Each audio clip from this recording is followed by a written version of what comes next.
बांग्लादेश में हिंदुओं की हत्या को लेकर लगातार देश में आक्रोश है। जगह जगह प्रदर्शन किए जा रहे हैं, तो वहीं इस पर सियासत भी जारी है। इस कड़ी में एक सियासत आईपीएल को लेकर भी हुई है, जहां शाहरुख खान की टीम केकेआर में बांग्लादेश के खिलाड़ी होने पर सवाल खड़े किए गए। उसके बाद बीसीसीआई भी सवालों के घेरे में आ गई। सियासत अगर बढ़ी आगे तो बीसीसीआई को बैकफुट पर आना पड़ गया। इसके बाद बीसीसीआई ने बांग्लादेशी खिलाड़ी मुस्तफिजुर रहमान को रिलीज करने की बात कही है।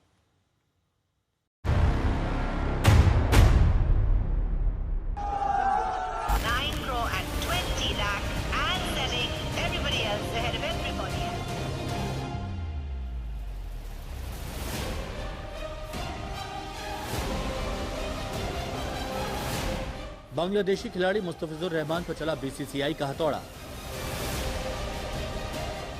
शाहरुख खान की टीम केकेआर को बीसीसीआई की 2 छूट। बांग्लादेशी खिलाड़ी मुस्तफिजुर रहमान को टीम से बाहर करने को कहा। बांग्लादेश में हिंदुओं पर हो रहे अत्याचार को लेकर देश में आक्रोश का माहौल है। इसी बीच आईपीएल में शाहरुख की टीम में बांग्लादेशी खिलाड़ी के खेलने को लेकर इस गुस्से की आग में घी डालने का काम किया, जिसके बाद देश के गुस्से और हिंदू संगठनों की मांग को लेकर बीसीसीआई ने केकेआर को निर्देश देते हुए रिलीज करने को कहा। Due to the recent developments which is going on all across, BCCI has instructed the franchisee KKR to release one of their player Mustafizur Rahman of Bangladesh from their squad, and BCCI has also said that if they ask for any replacement, BCCI is going to allow that replacement. BCCI का ये फैसला उस गुस्से पर है जो बांग्लादेश में हिंदुओं के साथ हो रही हिंसा के बाद बढ़ा था। मुस्तफिजुर रहमान की आईपीएल में खेलने को लेकर हिंदू संगठन विरोध कर रहे थे। वहीं बीसीसीआई के फैसले का स्वागत करते हुए बीजेपी नेता संगीत सोम ने इसे सनातनियों की जीत करार दिया। भारत देश के 100 करोड़ सनातनियों की भावनाओं को समझते हुए जो बीसीसीआई ने निर्णय लिया है, उसके लिए बीसीसीआई का बहुत बहुत धन्यवाद। और हमने कल ही आप लोगों से कहा था कि आप निश्चित रहिए, भारत सरकार और बीसीसीआई इस पर को संज्ञान लेगी, चूंकि 100 करोड़ हिंदुओं की भावनाओं से खिलवाड़ नहीं किया जा सकता। और धन्यवाद बहुत बहुत बीसीसीआई का कि उन्होंने इस तरीके का निर्णय लिया। और मैं फिर एक बार कहूंगा, ये पूरे भारत के हिंदुओं की जीत है, सनातनियों की जीत। बांग्लादेश और पाकिस्तान के किसी भी क्रिकेटर को, किसी भी खिलाड़ी को हमारे देश में न तो मैच खेलने के लिए आना चाहिए और न तो हमारे आईपीएल में, चाहे देश में हो चाहे देश के बाहर हो, उसमें हिस्सा लेना चाहिए।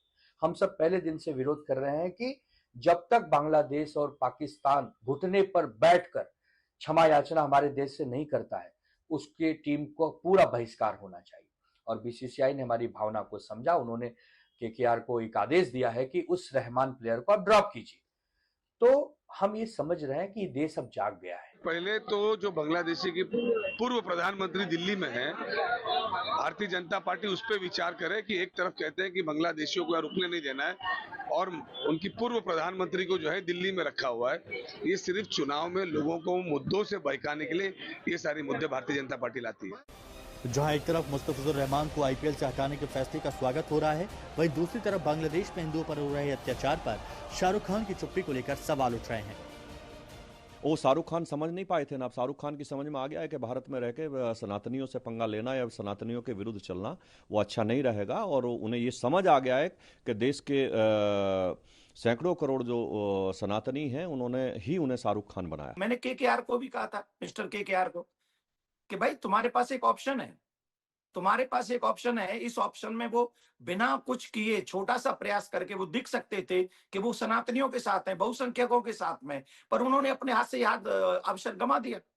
उनका इतना बड़ा, आप सबके चैनलों पर इतनी मुहिम चली, आप सबके चैनलों पर डिबेट हुई, लेकिन मिस्टर केकेआर का एक बयान तक नहीं आया। ये दर्शाता है कि उनकी फीलिंग्स हम बहुसंख्यक सनातनियों के साथ में नहीं है, ये हम मानते हैं।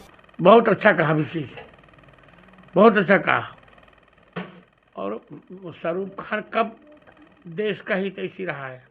उसकी पत्नियां स्वयं कहती रहीं कि भारत में घुटन होती है।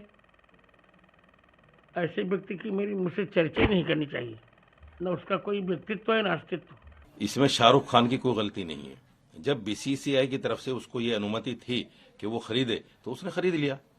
अब बीसीसीआई ने बैन कर दिया, तो मैं समझता हूँ कि शाहरुख खान के ऊपर फर्क भी कुछ नहीं पड़ेगा, कोई फर्क नहीं पड़ेगा, क्योंकि शाहरुख खान है।